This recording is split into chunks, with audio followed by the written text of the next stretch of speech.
अब बलराम जो जन्म ले लिए, अब भगवान कृष्ण के जन्म का समय आता है। कहते हैं कि भगवान कृष्ण के जन्म के समय में सारे ग्रह नक्षत्र तारे सब उनके अनुकूल हो गए, नदियों का जल शांत हो गया, बड़ी अनुपम शोभा होने लगी ब्रह्मांड की, क्योंकि अब भगवान नारायण साक्षात आने वाले हैं।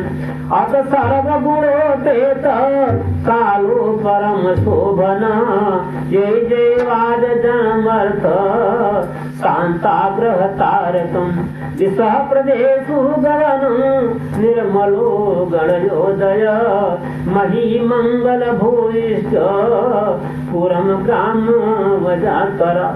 करे कि सारी दिशाएं निर्मल हो गई, सारे ग्रह नक्षत्र योग सब उच्च स्थान पर हो गए और भगवान के प्रागट्य होने का समय आ गया। कहते हैं कि भगवान जो है पहले चतुर्भुज रूप में प्रकट हुए थे, क्योंकि राम भगवान जब आए थे ना, वो भी पहले चतुर्भुज रूप में प्रकट हुए थे। जब माता कौशल्या ने प्रार्थना किया, विनय किया कि आप प्रभु जब आए हो तो अपने बालू को धारण करो, तब जो है सुनि बचन सुदाना रोदन अठाना कोई बालक सुर भोगा। तब जो है भगवान नारायण जो विष्णु साक्षात आए थे वो बालक को धारण कर लिए थे। यहाँ पर भी भगवान जो है पहले साक्षात आए और उद्देश्य कहा कि देखो अब मेरे आने का समय हो गया है। मैं तो आपको गुप्त बात बताता हूँ, पूर्व जन कथा बताते हैं कि आपकी इस तपस्या के प्रभाव से मेरा आपके यहाँ जन्म होगा, परंतु मैं जब बालक हो जाऊंगा तो आप मुझे ले जा करके यमुना के पार यशोदा माता की गोदी में डाल दीजिएगा और वहाँ से जो योग माया है, मेरी योग माया है, वो कन्या के रूप में वहाँ पर रहेगी, आप उसको लेकर के चले आइएगा। इस प्रकार से भगवान ने बता दिया। और भगवान के इस प्रकार बताने के बाद फिर भगवान जो है छोटे बाल रूप धारण कर लेते हैं। अब आगे देखे आते हैं चतुर्भुजं संगदाजुधाजुतं श्रीवत्सलक्ष्मी गोलकोष्ठिभासुतं पीताम्बरं श्रान्तपयोज सौभगं। भगवान इस प्रकार से जो उनका चतुर्भुज रूप था, जो गदा शंख पद्म चक्र को धारण किए थे भगवान, और जो साक्षात नारायण थे वो अद्भुत बालक के रूप में प्रकट हो जाते हैं। विदितो वसी भगवान साक्षात पुरुष प्रगति पर, केवलानंद स्वरूप सर्वभूत धृत। देखिए भगवान के प्रागट्य के जो भजन होगा भी, जब भगवान वहाँ पहुँच जाएंगे तब वो करेंगे, क्योंकि भी तो गोपनीय है ना। भगवान प्रकट तो हो गए पर गोपनीय है, तो अभी हम भी गोपनीय रखेंगे। जब भगवान वहाँ पहुँच जाएंगे उस देवी के यहाँ, फिर जो है भगवान के प्रागट्य की लीला और उनके जन्म की लीला और भजन होगा। अब भगवान जो है बालक रूप धारण कर लिए। जब बालक रूप धारण कर लिए तो वसुदेव ने सोचा कि प्रभु ने तो बताया था कि वहाँ पर आपको यमुना के पार वसुदेव देवकी के यहाँ वहाँ पर ले जाइएगा और उनकी गोदी में डाल दीजिएगा यशोदा मैया और नंद बाबा। तो अब सोचे कि इसमें वर्षा तो हो रही थी, भादो ये आज जो अष्टमी है बस यही दिन था, ठीक यही दिन था। आज के ही दिन भगवान का जन्म हुआ था। भयानक बारिश हो रही थी, यमुना में बहुत बाढ़ थी। वसुदेव ने विचार किया कि हम इस 7 तालों के अंदर हैं, ये तालों के हम अंदर हैं, बाहर जा नहीं सकते। और भगवान ने कहा कि मुझे पहुंचा दीजिएगा, और जो है इधर भयंकर बाढ़ यमुना में है, हम कैसे जाएंगे। ये बड़ा संकट का समय पर स्थित हो गया। और वो भी भगवान इतना ही बताए थे, बाकी और कुछ कहे नहीं थे। इतना कहे थे मुझे आप वहाँ पहुँचा दीजिएगा। अब हाथों पैर में उनके बेड़ी लगी हुई थी, हाथों में पैरों में बेड़ी लगी हुई थी। अब भगवान को कैसे ले जाएं। फिर भी वसुदेव जी विचार करते हैं कि अगर प्रभु नारायण ने कहा है तो सत्य होगा, हमें प्रयास करना चाहिए। उनके हाथ पैर में बेड़ी लगी हुई थी और भगवान ने बाल उसको उठाए, सूप में रख करके और अपने मस्तक पर रख लिया। कहते हैं जैसे ही भगवान को मस्तक पर रखते हैं, उनके हाथ पैर की बेड़ियां टूट जाती हैं। सारे के सारे दरवाजे खुल जाते हैं और जो पहरेदार थे वो सो जाते हैं।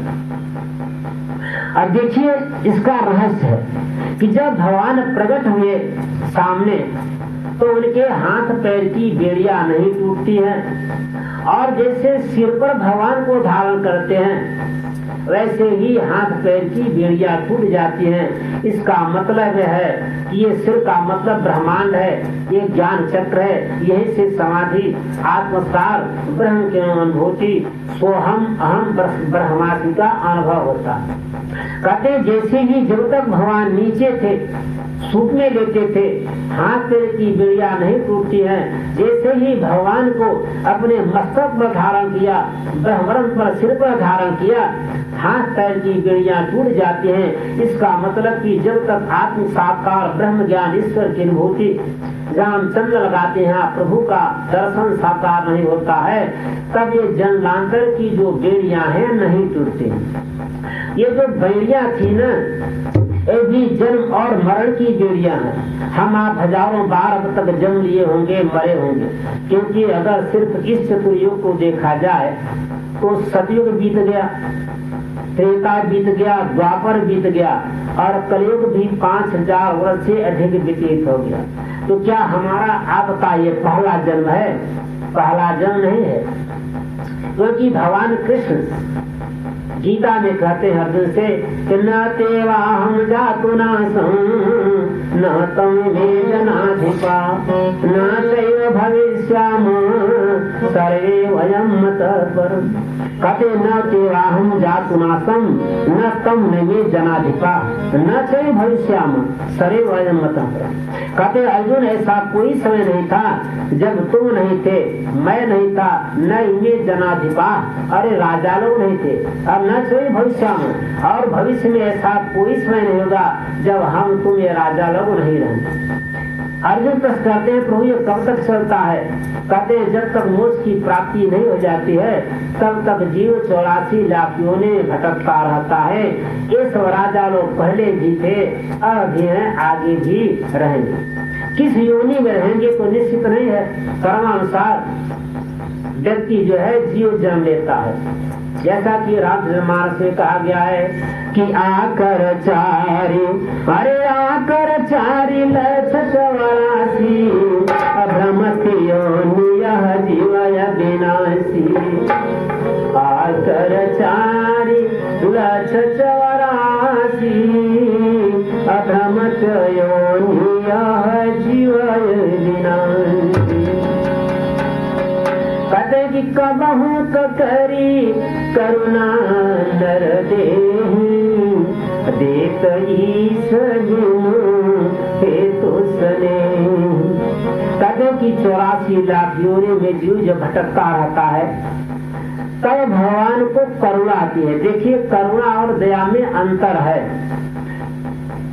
दया का मतलब करुणा और दया जो है पर्यायवाची के हिसाब से एक ही अर्थ निकलता है, यानी करुणा दया एक ही शब्द के पर्यायवाची है, पर हमारे संस्कृत व्याकरण की दृष्टि में थोड़ा अंतर आता है। दया का मतलब है कोई व्यक्ति रास्ते में पड़ा है, चोट लग गई है, गिर पड़ा है, घायल है, कोई विपत्ति है तो आप देखे तो कहे हाय बड़ा गड़बड़ हो गया, बेचारे को चोट लग गई है, घाव लग गया, बहुत कष्टी थे, दया है। और जब आपसे देखा नहीं गया उसके कष्ट को सहा नहीं गया, आप उसे अपने साधन से उठाए बैठाए ले गए, अस्पताल में भर्ती कराए, कुछ दवाई इलाज कराए, डॉक्टर से मिले, उसके घर में सूचना दिया, इसको करुणा कहते हैं। यानी आपके अंदर दया का अतिरेक हो गया, आपने उसके लिए कुछ किया। ठीक वैसे ही भगवान जब देखते हैं कि मेरा अंश जीव 84 लाख योनि भटक रहा है तब भगवान को करुणा आ जाती है, यानी दया का अतिरेक होता है। तो भगवान हम आपको मानव सिर दे देते हैं कि मानव सिर दे दिया जाए ताकि ये मोक्ष की प्राप्ति करे, क्योंकि हजारों लाखों वर्षों से ये 84 लाख योनि भटक रहा है। तब भगवान कृपा करके मानव सिर दे देते हैं। और मानव सिर का फल क्या है? अरे यही तन कर फल, अरे विषय न भाई, अस्वल्पं स्वर्गयंत दुखदायी नरतन पाई विषय मन देही अपलति सुधाते सठ बिसले। कहते कि यही तन कर फल विषय न भाई स्वल्पं स्वर्ग अंत दुखदायी। कहते कि मानव सिर का फल विषय भोग नहीं है, तो कहते फिर विषय भोग किस शरीर का है? कहते विषय भोग की जो योनियां हैं वो मनुष्य के अतिरिक्त हैं। पशु हैं, पक्षी हैं, कीड़े मकोड़े, कुत्ता बिल्ली, जितने भी पशु हैं सब भोग विलासी करते हैं, मानव नहीं सब करते हैं। तो ये जो भोग विलास का जीवन है तो पशुओं का जीवन है, पशु योनि है, उसमें भी हम भोग विलास करते हैं। देखिए कहा गया है कि आहार निद्रा भय में थुनानी, आहार निद्रा भय में थुनानी समानि राम नरा पशुराम ज्ञाने नारायण अधिको विशेष ज्ञाने नहीं ना पशु समान। कहते कि हार निद्रा भय में थुनानी समान निरानी नरा पशुरा। आहार भोजन करना, नींद निद्रा, भय मैथुन माने भोग विलास करना, समान निरानी नारा पशुना, ये मनुष्यों में पशु पक्षियों में समान है। कहते कि मनुष्य श्रेष्ठ किसमें है? कहते कि सिर्फ ज्ञान में, भक्ति में, वैराग्य में मनुष्य श्रेष्ठ है, क्योंकि किसी पशु पक्षी जीव जंतु में ज्ञान भक्ति वैराग्य नहीं है। अब कहते हैं अगर मनुष्य के अंदर ज्ञान भक्ति वैराग्य नहीं है, कहते हैं ज्ञाने नहीं ना पशवी समाना। तो एक गुण है ज्ञान भक्ति वैराग्य का, वो गुण हमारे अंदर है नहीं। अगर वो गुण नहीं है तो समझ ले कि हम सभी पशु पक्षी के ही समान हैं। अगर ये गुण है हमारे अंदर तो आज समझ लो कि हम मानव हैं, मनुष्य हैं। अगर इस गुण के द्वारा हम परमात्मा की प्राप्ति, आत्म साक्षात्कार, ईश्वर की प्राप्ति, भक्ति मार्ग, ज्ञान मार्ग, कर्म मार्ग, शिव मार्ग के द्वारा हम मुझको प्राप्त कर सकते हैं। अगर ये गुण नहीं है तो समझो कुछ नहीं करेंगे, सारा जीवन व्यर्थ में ही जा रहा है। हाँ, अगर कोई व्यक्ति ऐसा है, अगर उसके जीवन में अभी सुधार हो गया तो बहुत समय है, कल्याण हो जाता है। भगवान बड़े कृपालु दयालु हैं, एक क्षण में बड़े बड़े से पापियों को तार दिए हैं, तो हमारे आपके जीवन में तो हो सकता है बहुत समय बाकी हो, इसलिए चिंता करने की बात नहीं है। आगे कथा आती है किस प्रकार से जब वसुदेव जी जो है जैसे ही भगवान को सिर पर रखते हैं, हाथ पैर की बेड़ियां टूट जाती हैं, अर्थात जैसे ही हम ब्रह्म संबंध होता है, ईश्वर की अनुभूति होती है, जन्म जन्मांतर का जो जन्म मरण का चक्र है ये टूट जाता है। इसके बाद बेड़ियां टूट जाती हैं, दरवाजे खुल जाते हैं, सारे पहरेदार सो जाते हैं। अब वसुदेव जी जो है भगवान को अपने सिर पर रख करके यमुना के किनारे पहुंच जाते हैं। यमुना किनारे पहुंचते हैं तो देखते हैं कि यमुना मैया बहुत भयंकर बढ़ी हुई है, भयंकर धारा है, पानी में बहुत तेज तरंग है। इतना तेज तरंग है तो सोचते हैं कि इसमें कैसे चला जाए, कैसे पार हो जाए।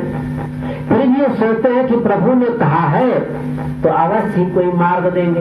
वो बगैर किसी भय के यमुना के जल में घुस गए।